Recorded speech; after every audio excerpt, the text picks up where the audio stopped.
Good morning, good morning. Good morning. How is everybody doing today? I am definitely going to be paying close attention to what goes on today, and we are going to have a little bit of fun. So,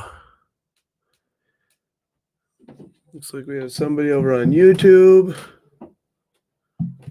Good morning, Ariel. How are we doing today?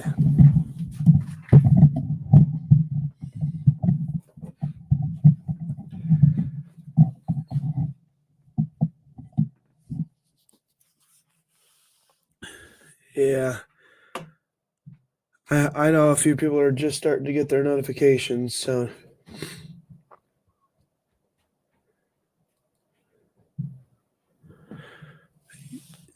oh.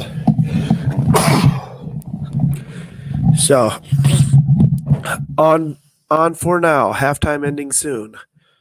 It's already halftime. It's only 10 o'clock, dude. Come on.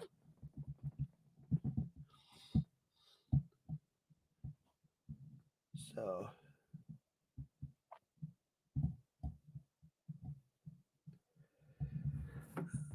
but yeah, we're waiting for Sam and we're kind of waiting for people to pop in and yeah. Anyways, I know there's a whole bunch of stuff going on between two different channels, but we're gonna keep on moving forward.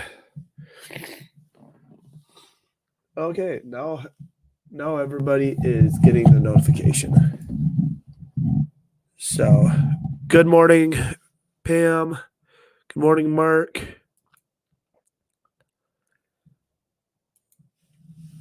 How's it going this morning?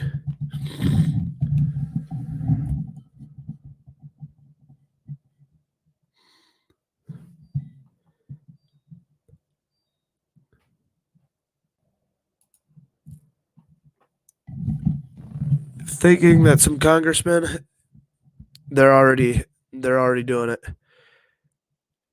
So Hey, good morning, everybody. hey, what's that cup? Mm, Hold your cup up. I got my swag. Can you see it?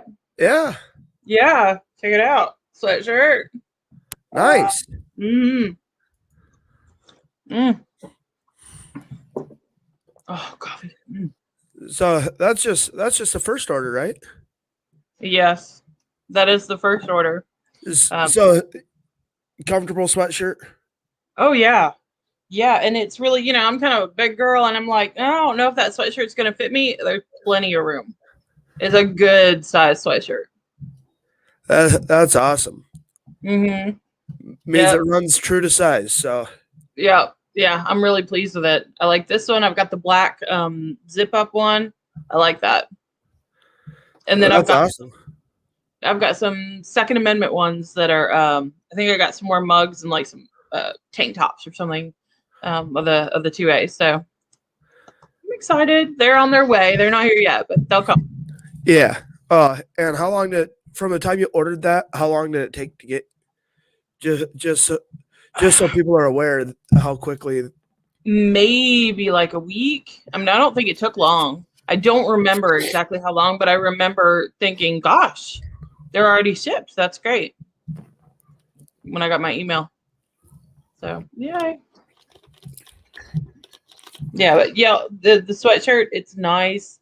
It's surprisingly soft. I mean, I wasn't expecting it to be this soft and this comfortable to wear. So yeah, no offense. I don't know. I guess I should have expected something really nice, but I didn't. Yeah. I'm glad you like it. Mm-hmm. I do. I'm actually gonna have to order a few myself. I Do you know? haven't. No, so my wife has been making me stuff Mm-hmm. to wear. I mean, and today it's actually quite warm already, but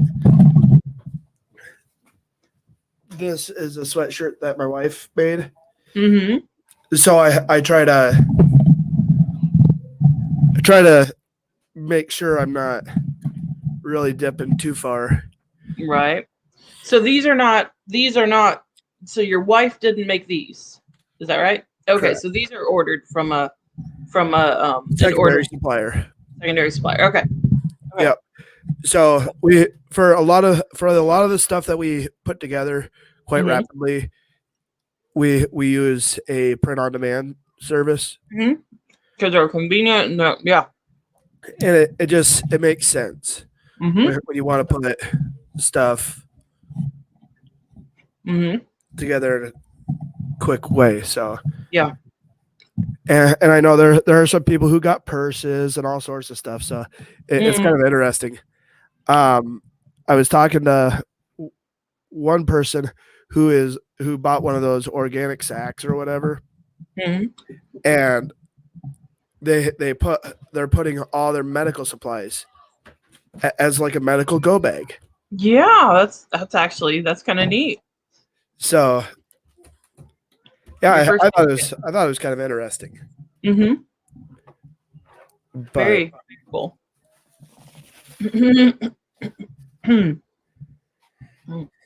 yeah, no, it's nice to see. And I tell people, hey, if you guys have shirts or whatever that you ordered, put them on, send pictures. Yeah. Here's my picture. Looks good. Feels good. That's a good thing. And it's actually I was told it could take anywhere from a week to 2 weeks, sometimes in some cases 3 weeks. So to see that you were able to get it in a week, that's pretty fast turnaround. Yeah, so, I think it was a week because it was waiting for me when I got out of town for like 4 and 5 days at a time, and it was waiting for me when I got home. Oh, so the other night you had an early birthday present. I did. Yeah, I did. Oh, I forgot to turn the cats on. Hold on. What's that? Yeah, I always forget to turn on the comments, and I figure it out like halfway through it. I'm trying to be better about that. Yeah.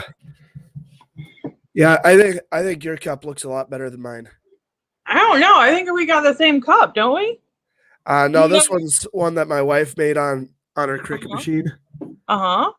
And that came from. It did. Well, I'm gonna plug the cup for a second. Okay, so I have a pet peeve with cups, and it's those little itty bitty like that you can only put 2 fingers in.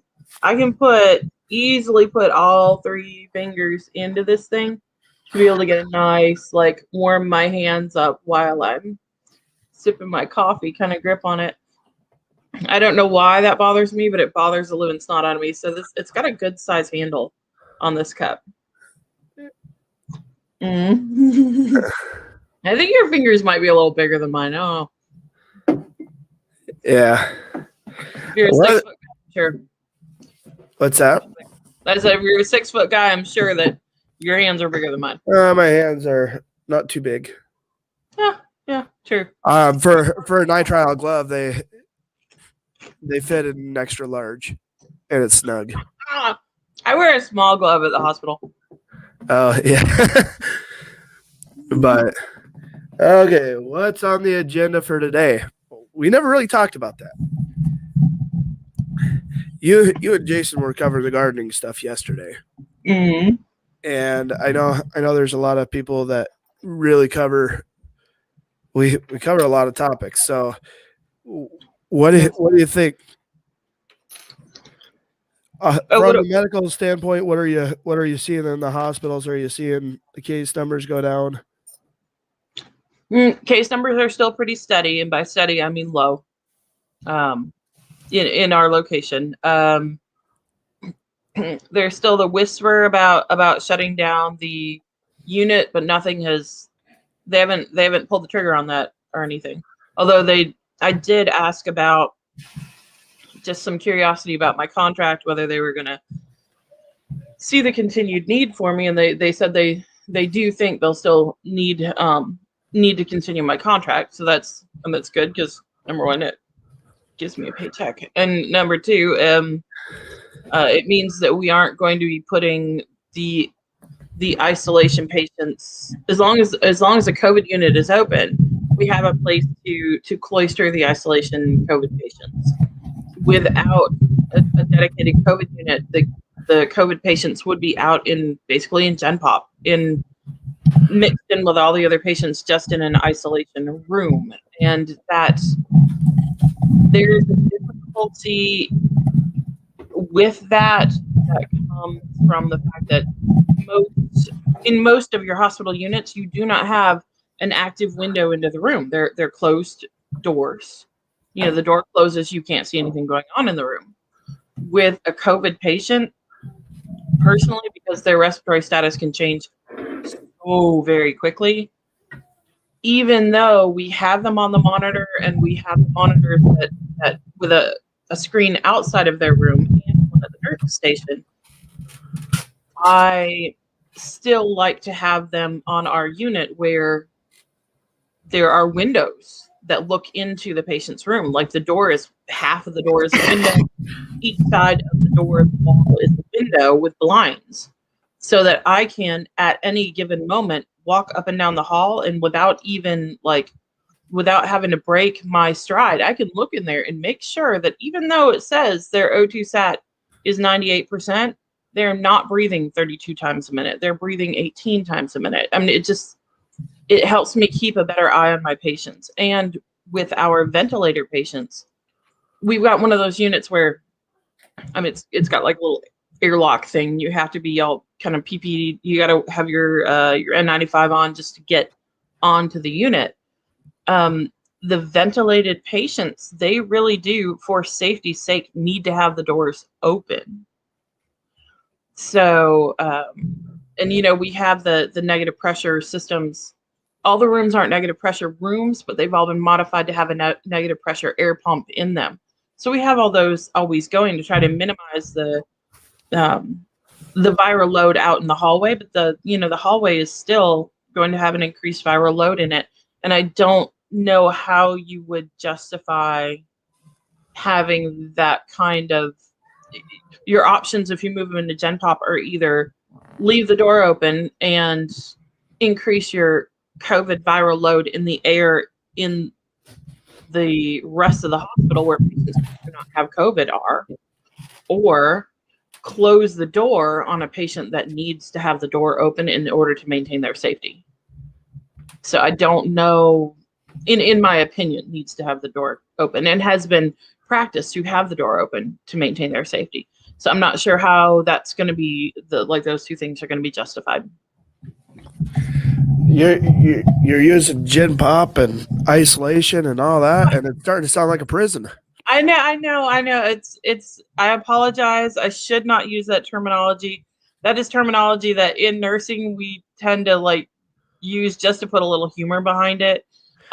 Unfortunately, it's really, really kind of a sick humor because it is something akin to being in isolation in in a prison.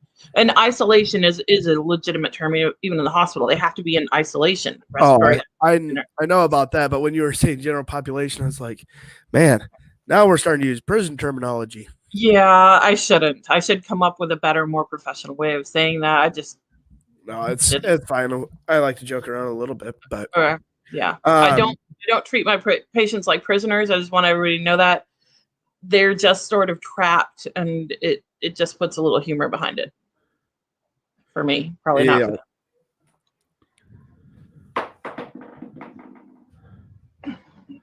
them. Yeah, no, that's it's definitely interesting watching back and forth the different people and how different hospitals do things. I was recently able to go and tour the COVID. They just shut down the COVID ward at one of the hospitals nearby, and I was able to actually go in and actually tour it. And they were actually very gracious, and they were showing me how all the equipment works and what they're looking at. And Mm-hmm. of course, then they're like, "So, do you want to lay in one of the beds?" I was like, "So long as you're not putting me out." Right. Yeah. Mm-hmm. But yeah, it was just an interesting because I mean, it's not like a normal hospital room. In this hospital, it's actually like really in depth. Everything's super state of the art and monitors everywhere. Mm-hmm. So you're talking about the negative pressure system that they have in every room. Well, there's a monitor that actually ties into the nurse's station that if for some reason the airlock itself is broken without having the key card pass in front of it, Mm-hmm. it'll set off a I don't know if it's Armor. what they call the code, but Mm-hmm. it'll actually set off an alarm A little code, code Rome. whatever it is. Mm-hmm. And of course, then it's everybody swarming to that one room. Mm-hmm. That is really neat, actually. That's we I don't know that we have that in our even in our regular. I mean, our hospital, all hospitals really, we're built. All hospitals everywhere were built before COVID. So generally, hospitals have like each room or every other floor, rather each floor, each other floor will have a number of negative pressure rooms, and those rooms are specifically designed to house patients who have airborne illnesses. So who have like tuberculosis patients who can exhale exhale viruses that are light enough to travel on the air for large distances and kind of roam the hospital. Droplet precautions, which is what COVID is slightly different, but we do employ negative pressure whenever possible for droplet precautions in the COVID sphere. But those negative pressure rooms are built in our hospital. They are built with little negative pressure monitors outside of the room that they will monitor the pressure in the room, outside of the room, let you know that it's on, that it's working properly. I don't know, even in the newest parts of the hospital, which were completed like 3 years ago, I don't know that they have an alarm for those at the nurses station.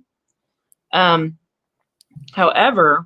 when all the COVID stuff hit, they converted this entire floor of the hospital to our COVID unit, and in doing that, they installed big air pumps. I mean, they look kind of like air compressors or like industrial fans with these giant tubes that look like the tubes that go from your dryer to the wall, and they are loud as snot. I mean, the poor patients can barely hear themselves think over the sounds of these blowers, but they are designed to just suck the air from the room and push it out through this vent. The vent goes up to the wall or up to the ceiling, and then it, I'm sure, is expelled outside into the It probably goes through industrial scrubbers and Yep. so on and so forth. Mm-hmm. But they're very loud. Imagine that. Yeah. They're actually supposed to be, typically those are supposed to be in like a room, a soundproof room, and then you're supposed to have different pod attachments for each room where it'll pull from and expel. But yeah, these are next to the bed. So our hospital is the best place around to get sick. Every hospital is. Every hospital.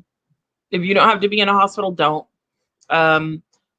People don't seem to understand that a hospital is where you go when you are sick. Therefore, a hospital is where all the sickness is. If you want to go catch a disease, go to a hospital because it's there. It's there. All it takes is one person not washing their hands, or you walk across floors that are covered with bacteria. pathogens. Yeah, bacteria, everything. every single day, every minute that you're in there. And people don't realize, and they'll walk on the floor barefoot in the hospital. I'm like, no, let's not do that. I happen to know the hospital that she's talking about, because I used to work there. Mm-mm. So it's kind of interesting to get all the people who comment about Monument and some of these other hospital chains. I agree. It gets really, really interesting. Ride 'em horses. Is the flu still around? I'm sure it is. We're not really testing for it. No. In fact, if they come in with flu symptoms, we are not supposed to test for it, which I really find disturbing, honestly. Because flu symptoms, I mean, if they come in with COVID symptoms, rather, we're not supposed to test for the flu. I was like, well, they're the same symptoms. Don't you want to know whether you got a person with COVID or if you've got a person with the flu? And, of course, in my mind, the little rabbit hole that I go down is, well, gosh, probably because they're the same thing. But I can't substantiate that. I think that's just me being paranoid, maybe. I don't know. But we really haven't had any flu cases. I'll say that. The flu cases, if you look at last year's data, the flu case numbers actually were at the lowest point that they've ever been in 75 years. Oh, time to come up with a new bug. Yeah. And I think that's honestly what it's all about. Mm-hmm.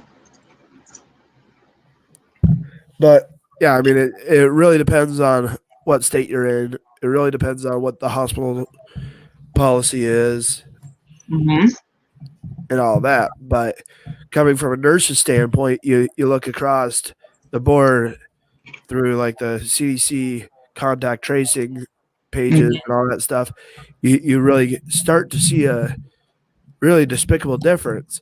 Because what a lot of people don't realize is the PCR test that they're using to swab the naval or nasal cavity or passages. Brainstem. Just about. You know how far you have to stick that thing in there? Holy smack. It's terrible. But you actually start looking at the CDC and what they say the PCR tests are for, and it's a test for every strain of coronavirus. Well, influenza is a coronavirus. A, B, all those are coronaviruses. So if the PCR test is to detect coronaviruses, how can they differentiate? They can't. Yeah, it is not designed to differentiate between the different it's not designed to detect specifically SARS-CoV-2, which is the name of the virus that we are worried about. Now, I want to make this perfectly clear. People are dying. They are dying of something. I am not saying that the deaths are not occurring. What I'm saying is that I don't know that we can reasonably determine that the deaths that are occurring specifically from the coronavirus that is SARS-CoV-2. That may be because of a lack of education or information on my part, or it may be that I do truly understand the data and the testing process, and that there is legitimately a deficit of good, reliable data in this case. I'm inside of it. I don't have the outside perspective and the time and energy to focus on like breaking down everyone's COVID results and taking them to the lab and saying, well, is this COVID or is this flu? That is not within my scope. that is something that I can't control. But I am suspicious. I am suspicious. And I'm eating. I'm really sorry. I'm just hungry. Yeah, I am used, or I'm Morning. actually pulling some information. I'm trying to find some information real quick.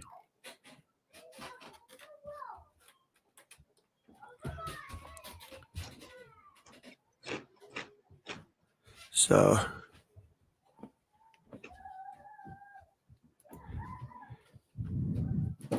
is she a physician? No, she's a nurse. No. I'm a nurse. I don't want you to mistake any. I am a nurse, and I'm not offering professional advice. I'm offering an observation, and I am backing that with the understanding that I am not, this is not my profession, and it's not, research is not my profession. Virology is not my specialty. So I could be mistaken. I don't want you to think that this is my specialty. I take care of these patients, but I do not delve into the research aspect of it or the lab aspect of it. So I could absolutely be mistaken in plenty anything that references that. I don't want you to think that I am an expert in this. I am not.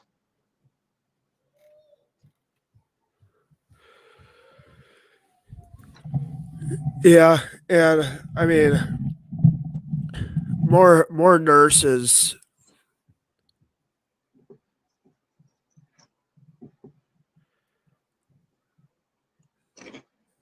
Nurse practitioner. Yeah, and we have nurses from all over the country that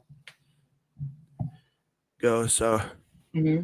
And Smanovsky, is that right? We would definitely appreciate like any insight you have, because your education clearly outstrips my own.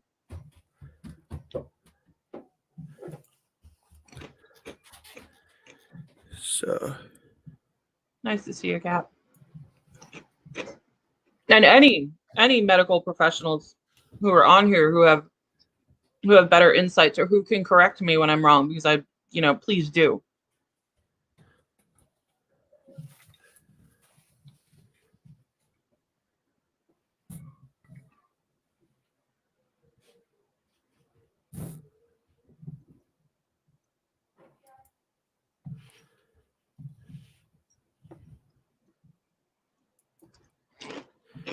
you got it right. Question: if COVID is so freaking contagious, why on God's green earth? So do you have to put something 6 inches up my nose to test for it? I should be able to just breathe on the swab, right? I would honestly, personally, I would think yes, because here's the thing. If you're putting the swab in your nose and you're wanting to get some sort of like fluidic exudate from back here in your sinuses, well, your sinuses are going to drain out your nose. I mean, they are. And it's not like you would need to put it back there to avoid having it contaminated by the rest of your nasal passage. You have to put it through there. So I'm really not sure exactly why they want you to put it all the way back, other than possibly the idea that it's a more protected area and that your viral load in the fluid in the back will be fresher or more concentrated, so it'll be easier for them to detect. That's the only good explanation I can think of why you actually have to put it all the way back there. But it is the instructions on the swab, and so that's, if you're going to use equipment, you have to use it the way it was designed to be used. So if the equipment says do it that way, that's kind of how you have to do it.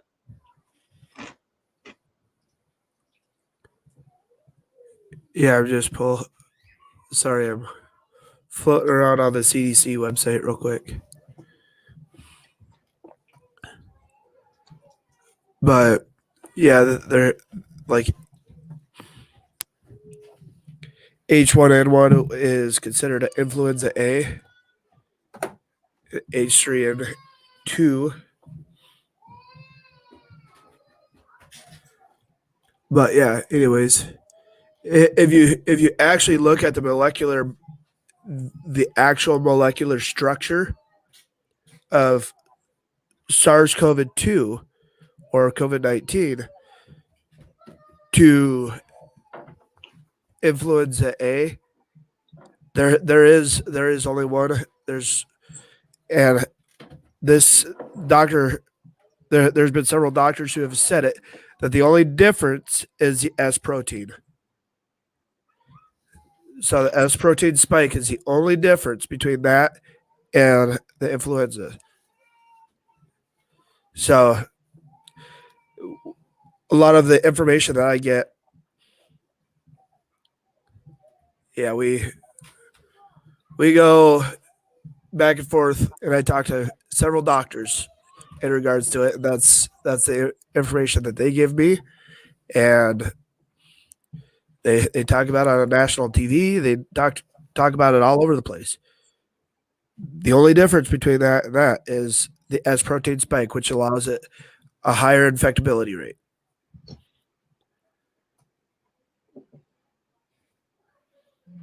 If COVID is so deadly and dangerous, why aren't there hazmat containers everywhere to dispose of masks and gloves people wear?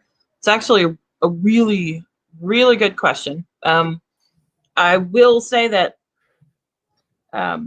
data indicates that COVID is not really well transmitted through like surface contact. So it could be that they feel that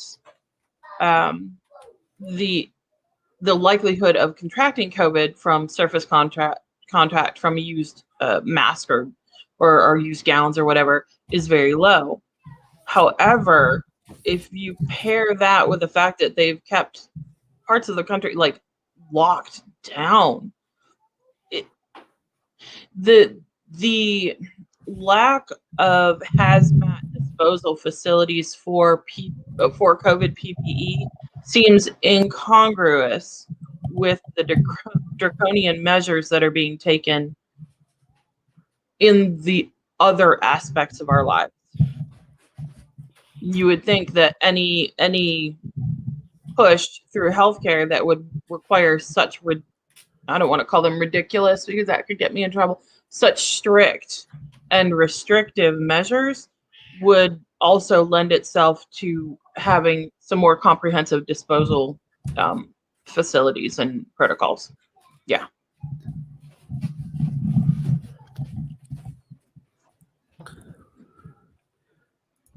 I don't know about funeral homes. Once we get to that step, they're not really. I don't know about funeral homes, whether they're full or not. I know that the COVID units in the hospital that I am at is not full. Now, having said that, there are also very few nurses who are willing to work it. So we are often at capacity as far as personnel goes, because you just can't have as many patients if you're on the COVID unit. They tend to be a higher acuity. They can't breathe. They're a higher acuity. So you can't have your 7-to-1 ratio like you have in the rest of the hospital, which is, in my opinion, absolutely inappropriate in any unit, by the way. But you can't have that in the COVID unit. So you are limited to your limit in that case is not necessarily the number of beds you have open, it's the number of people you have to be able to take care of the human beings who would go in those beds.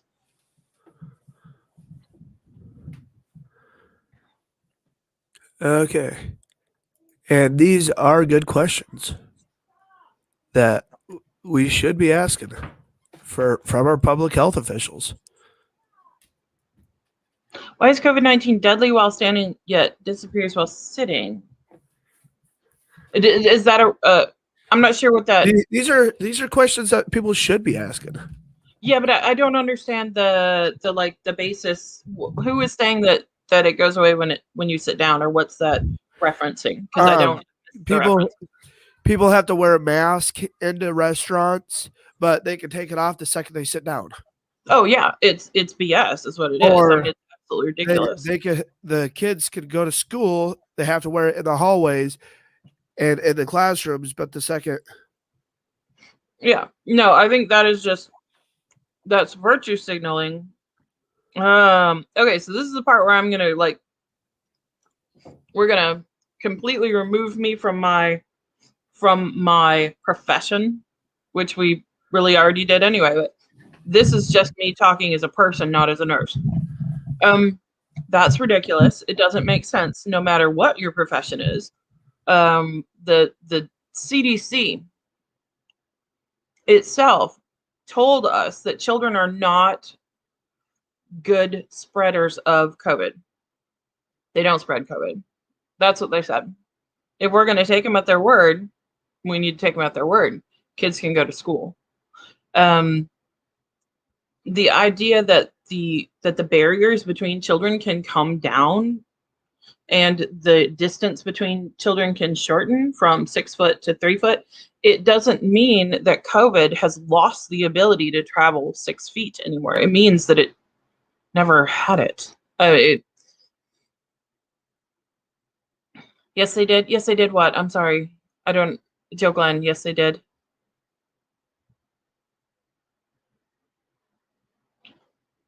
I probably should read my notes a little better. But it's just these public safety measures, I think were a desperate attempt on some people's part to ensure the safety of the public.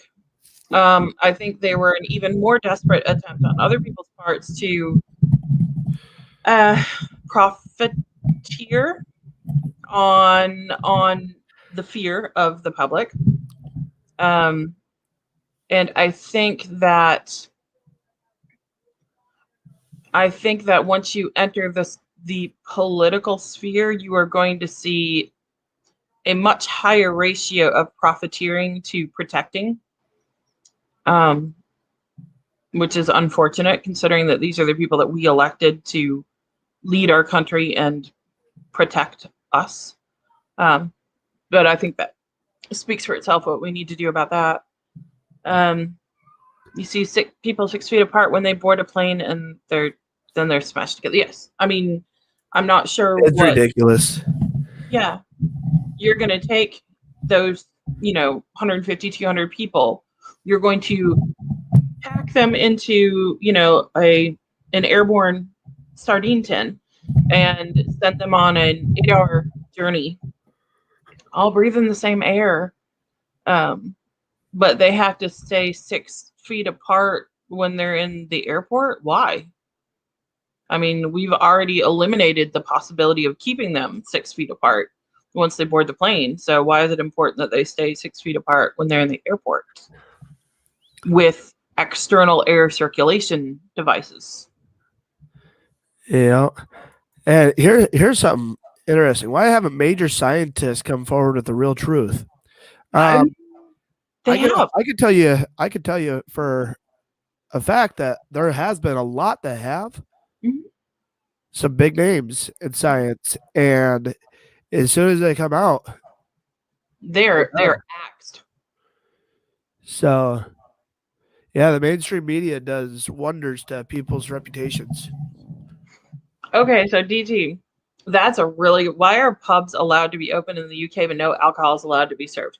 All right, so my understanding was that the reason pubs are allowed to be open is because they couldn't really justify keeping them closed anymore. People weren't going to do it, but they're still going to disallow alcohol because, like we did over Thanksgiving, the tale is that alcohol impairs people's inhibitions, which, yeah, it does. That's okay.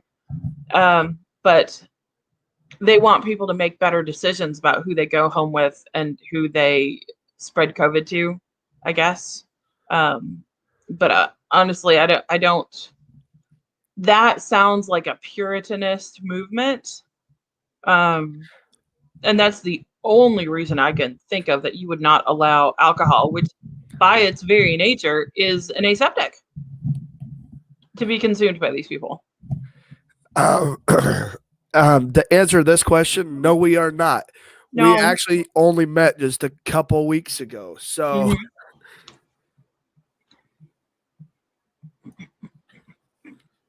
but yeah, it is funny. People do ask, and that's actually the second or third time that I've been asked. Really? Yeah. That's the first time. Well, that's the first time I've noticed it. Well, okay, no, wow. all of them are privately. Oh, like, wait a second, I'm not. Yeah. No, we're not related. Nope, we're not.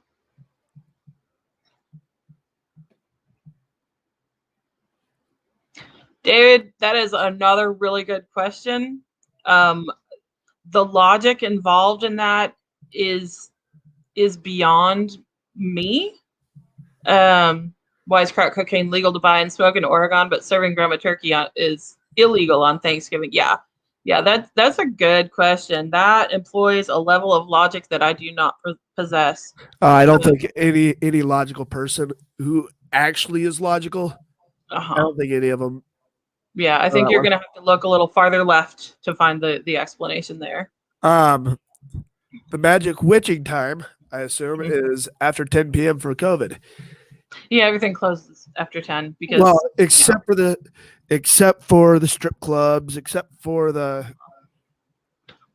because they're essential. But yeah, so I have a friend of mine that lives out there in Washington. Time for truth, yay! And they're going by the strip clubs, and they're taking pictures of them just rocking and rolling at like 10:30, 11 o'clock at night, packed to the brim. Yeah. And, yeah.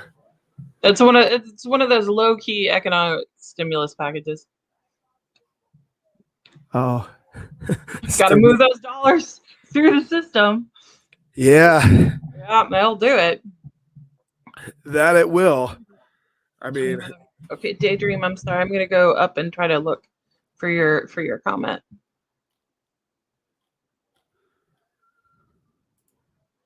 Daydream. When I was 36, I was dead for 5 minutes.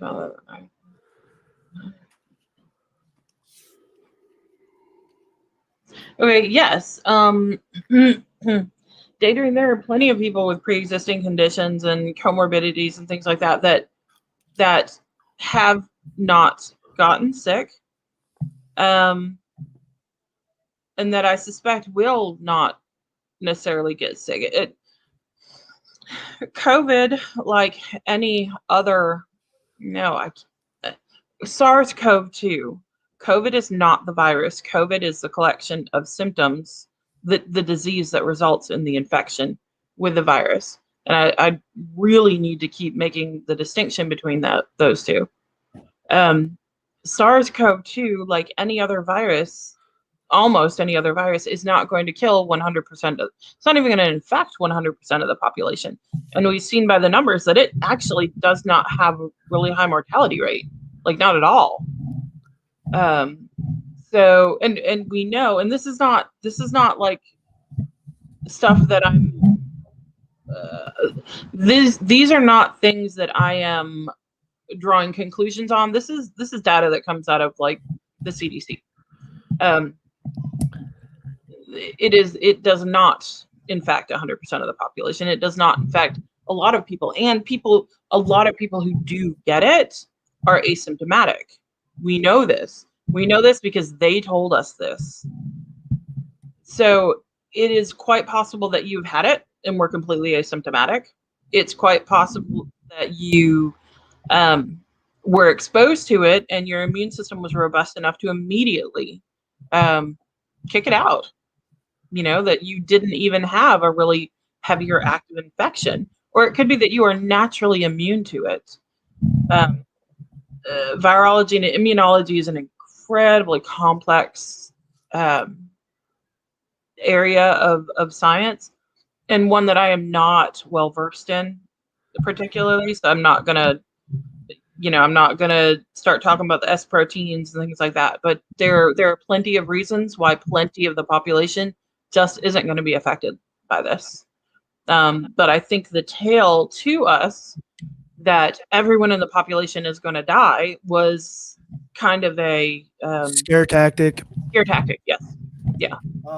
I'll say it louder for the people in the back. It was a scare tactic. Mm-hmm. And it was to ensure conformity with public health guidelines that they whether they were good guidelines or bad guidelines or well-meaning guidelines, but that they wanted people to adhere to. And the best way to get people to adhere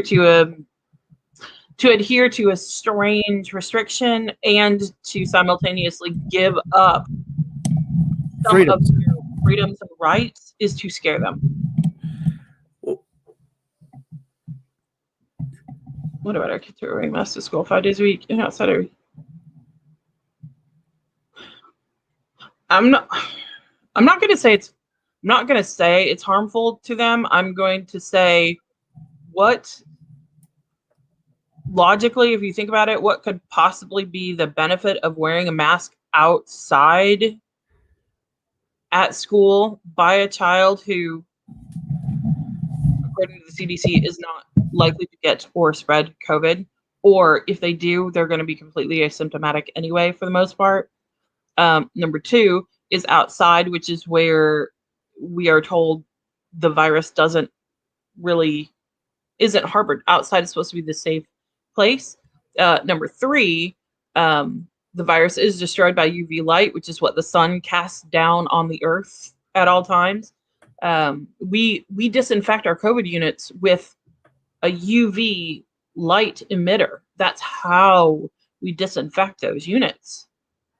UV light kills it.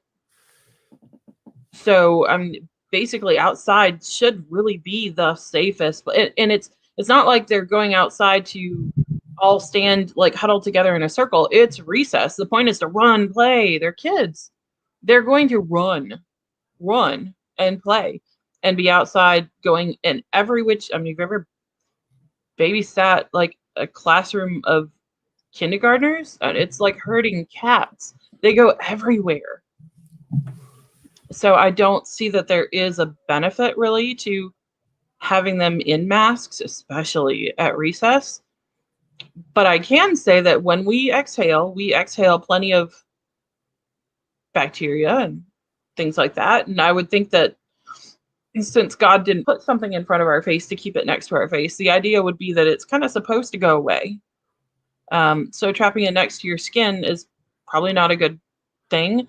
And we have seen plenty of topical infections since people started wearing masks. So there is evidence, even if it's anecdotal, to indicate that it has some drawbacks.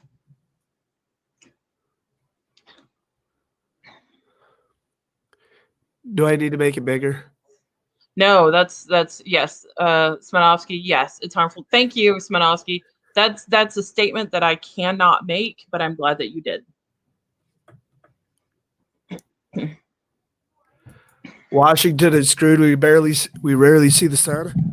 Well, I guess I know at least 3 months out of the year it rains all the time. Mm-hmm. That's why I could never live there. I tried. Yeah, I couldn't handle all that rain. If you can get a sunburn there, there's UV. I mean, if you can't, and I've never been to Washington, so I really don't have a good concept of that. But can you get a sunburn there? Because if you can get a sunburn there, that's UV light. Why get vaccination? That is, well, I mean, really, that's the question that each person has to answer for themselves.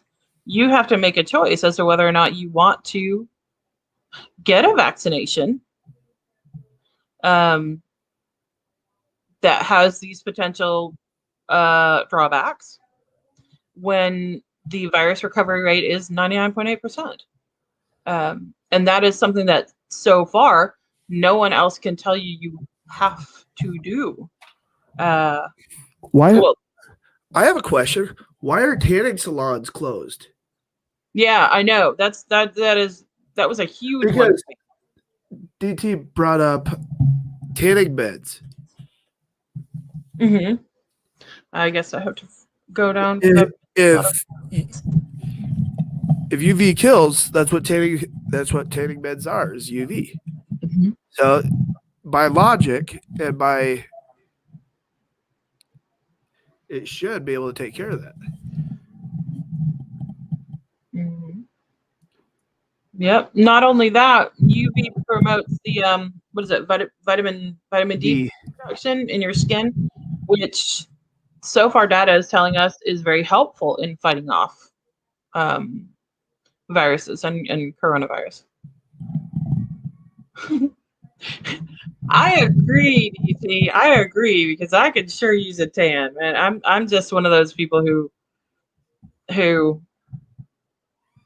God bless it. I'm so white. Well, there's a reason. I mean, I go outside of the sun. Mm-hmm. I burn. I never tan. I just burn, and I burn, and I burn, and it's kind of funny because my wife will go outside. She'll tan up right away. Not me. Mm-hmm. I look like a glowing glowworm all summer long. Mm-hmm. Yeah, I've got like I do the same thing. Rarely do I tan. I almost never tan. I pretty much have two shades. I have lobster and frog belly, and there's not a whole lot of in between for me.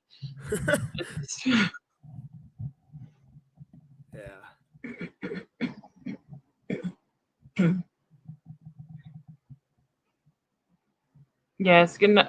Are you going to bed, Nurse Bear? Go to bed, get some sleep, or just take off and do some happy Easter weekend stuff. Yeah, that's me. Mm.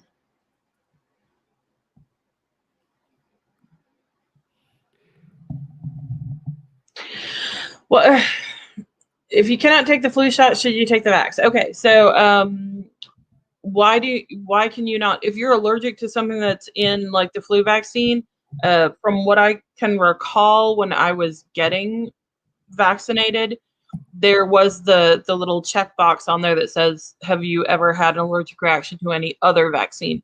And if it was yes, I don't think you were eligible for it.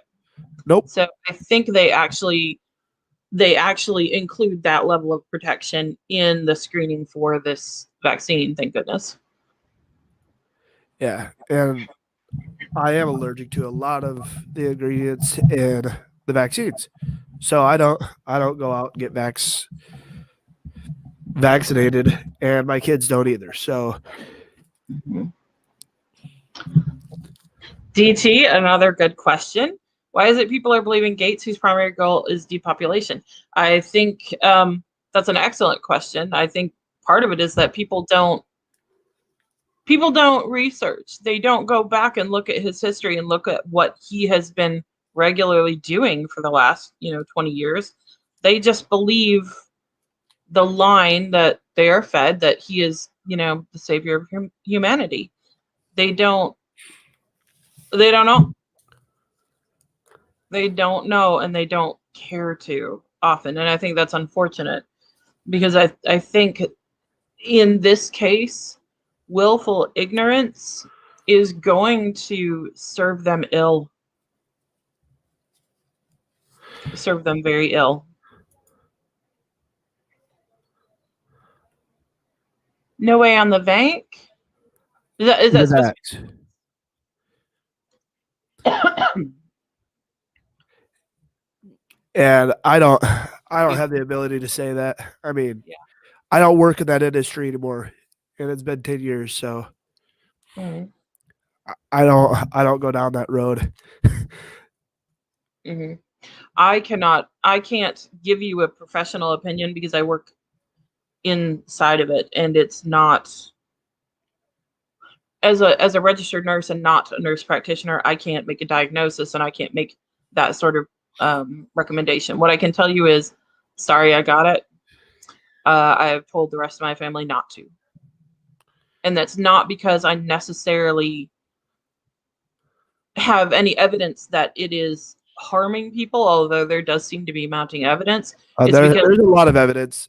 yeah. If you start, one thing I've been doing is pulling the VAERS report or the VAERS Mhm. report every Friday when they update it. It's about 3.5 weeks behind, but we do have the data building, and there's a substantial amount of data proving that it is definitely harmful. But also because they did not do a good job of informing the public as to what the nature of this vaccine was, and therefore they have lost my trust. If they cannot be trusted to just tell you what it actually is, I don't think personally that I would trust them with any other recommendations. But that's me. Trust is big for me. If I can't trust you, you don't get to inject stuff into me or the people that I love.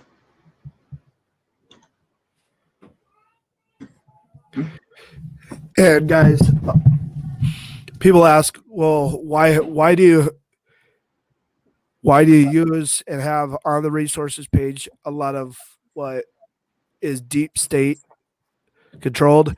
Because they do have to publish all the stats and all the statistics. It is a requirement under the law. And if it is, it has to be updated all the time. So yeah, Daydream, go ahead and do some research on the oral polio vaccine administration in India by the Bill and Melinda Gates Foundation. That's where it is. You'll see it.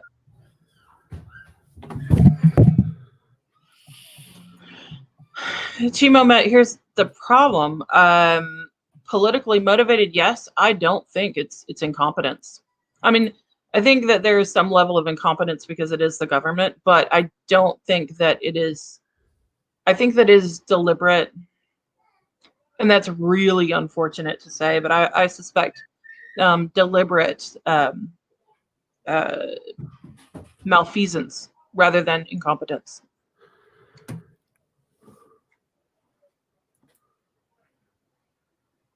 Malintent.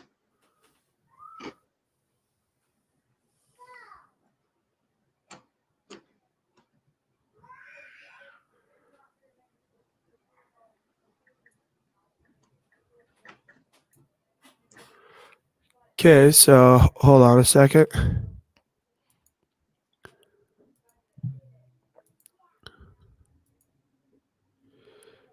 Right there, guy, this is Mickey, yes, they did. this is what they are saying in regards to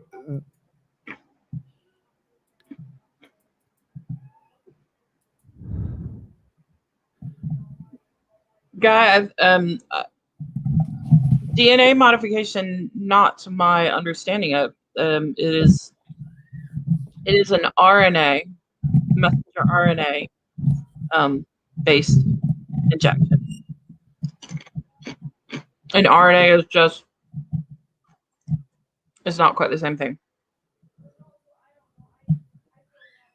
I mean, it's real close to the same thing, but it's because it's mRNA and not DNA. It is not by definition the same thing.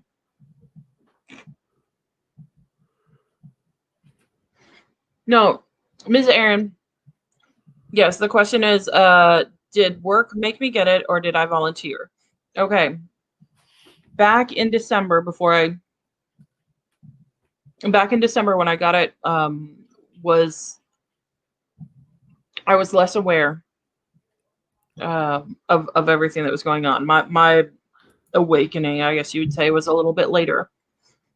I did volunteer, but I mistrusted it even in December. My impression was that it was a vaccine, just like the flu vaccine. Pretty much because they were telling us it was a vaccine. And And my impression, again, was that as a vaccine, it would do things to our bodies like prevent us from getting infected and prevent us from passing infections to our families and the people that we spend time with. I also knew that it was experimental. And I have a fairly large family that I love dearly and I do want to spend time with. So even though I have a healthy mistrust of vaccines, I think that many of the vaccines that we get on a regular basis here are unnecessary. I did opt to get it because I'm not married, I don't have kids. If somebody in our family is going to try out an experimental vaccine and see if, number one, if it works, number two, if it's going to damage one of us, I wanted it to be me. I don't have a husband and a family to devastate or to leave destitute. And I wanted to be the one to stand between my parents and the rest of my family to protect them from any negative consequences of this. So I opted for it. I did. That was my motivation. We're genetically similar. If it works for me or if it reacts badly for me, it should theoretically do pretty much the same to them. So I wanted to be the guinea pig for the family.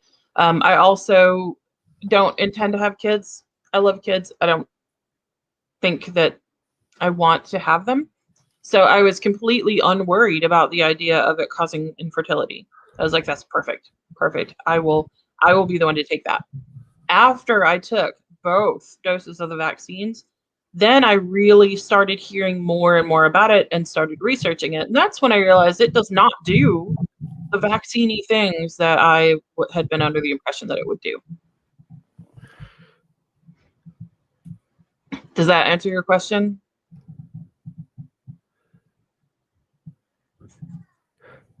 You're still the Thunder. You're going on the Thunder today, so oh, okay. You're good. Mm-hmm.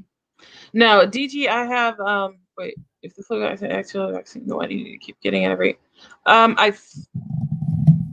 the idea behind the flu vaccine needing an update every year is every year they say that they're going to every year they try to anticipate what is the most likely strain of the flu that will develop because vaccines do tend to mutate. A lot of viruses do tend to mutate, and I guess the flu is apparently one that mutates often. So they try to anticipate what is the most likely one we're going to see or the most likely mutation. They develop a vaccine for it and distribute it. Thanks, Rydam. That's just what the flu vaccine is about. They don't always get it right.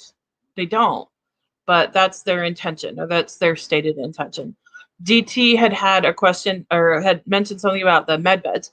I've seen bits about the med beds. I've heard about them. I don't fully understand them, but I'm, if there's a med bed that will do all the things that they say it's going to do, I think that's fantastic. I would like to see more of them because if it's something that is actually curative therapy for all these different diseases, bring it. But these are, as far as I know, there are a couple physical, actual med beds in existence right now. And I think it will be really interesting and really beautiful to see any data that we can get from those beds actually being employed.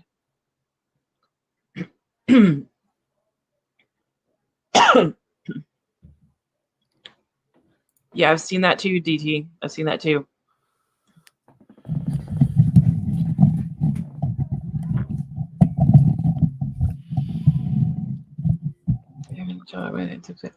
Came across research.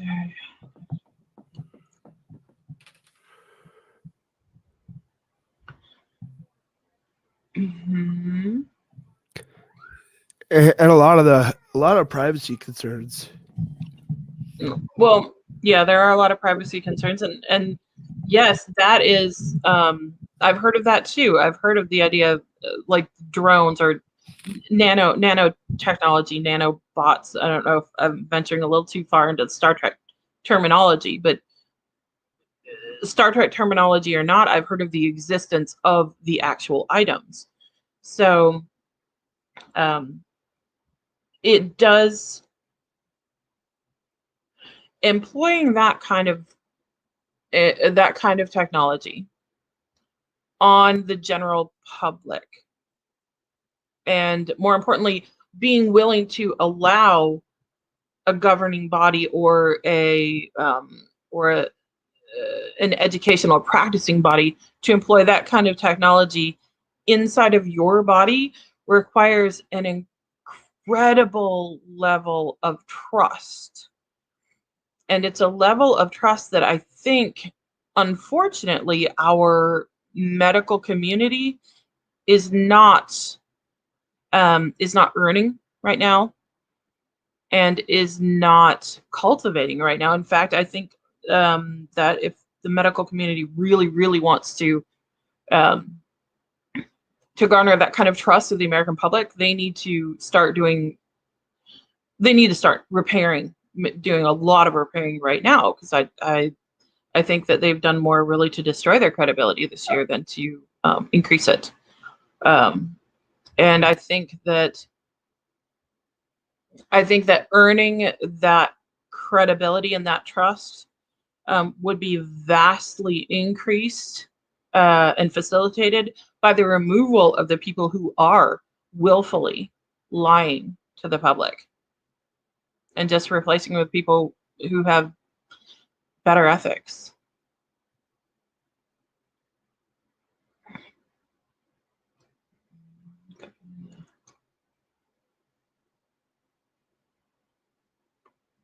Well, Lilith, you should definitely report that side effect on the website.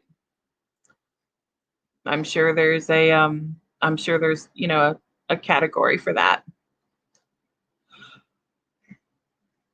Yes, I've seen that. Dr. Sherry Tenpenny is predicting that we'll see some more effects from the vaccine this winter. All right, so the idea behind that is that while this vaccine will cause some effects now, and it will cause some fatalities now, the premise of her presentation, I guess, is that we will see more effects with the next rounds of coronaviruses, because the vaccine that we have all taken sort of primes our body to go into an immune response overdrive the next time we see a coronavirus that is similar to this. And it will be the immune response itself that kills people rather than the virus. That is not my data, and that is not my conclusion. That is my understanding of her data and her conclusion. And I don't see why she's pretty smart. I don't see why her data would not be entirely credible. Yeah, he is playing some Whack Patrol, isn't he? It's all right.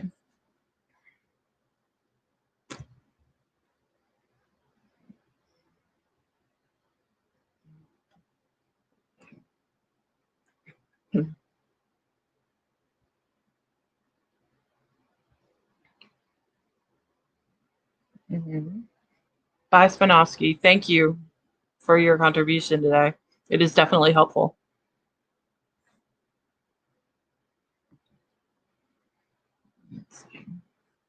It'll be 5 to 10 years out, so the sheeple don't figure it out. I'm not going to say that it won't be. John Disiak? I said that How right? about now? What? Can you hear me? I can hear you. Yeah. Okay. Oh, I'm sorry. I wasn't even paying attention. I'm sorry. No, imagine that. John Disiak, it'll be 5 to 10 years out, so the sheeple don't figure it out. I don't I'm not saying that it won't be 5 to 10 years out. What I'm saying is I thought that her conclusion was that it will be like within months or a year or so, not 5 and 10 years down the road. But again, I've only kind of casually brushed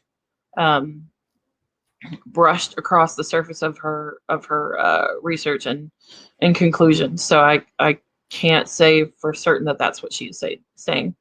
But I don't see any reason. I mean, if it'll do that in 6 months or next year, I don't see why it wouldn't still be doing it in 5, 10 years. Unless everybody who got the shot's already dead. Hope it doesn't get there. But guys, it is Easter weekend, so go out, have some fun with your family, friends, your relatives, and just enjoy the weekend. Mm-hmm. And El Cid 1978, 2 non-experts trying to alarm the world. Yes, we are non-experts. We are non-experts. We are trying to encourage people to get educated. Research, do your own research, and come to your own conclusions. We are not experts, and we are not saying that we are. So, guys, as always, remember, you guys have a pen and a microphone. Use them. The silent majority can no longer stay silent. God bless you guys. God bless the United States of America. We will see you Monday morning. Bye, everybody. Happy Easter.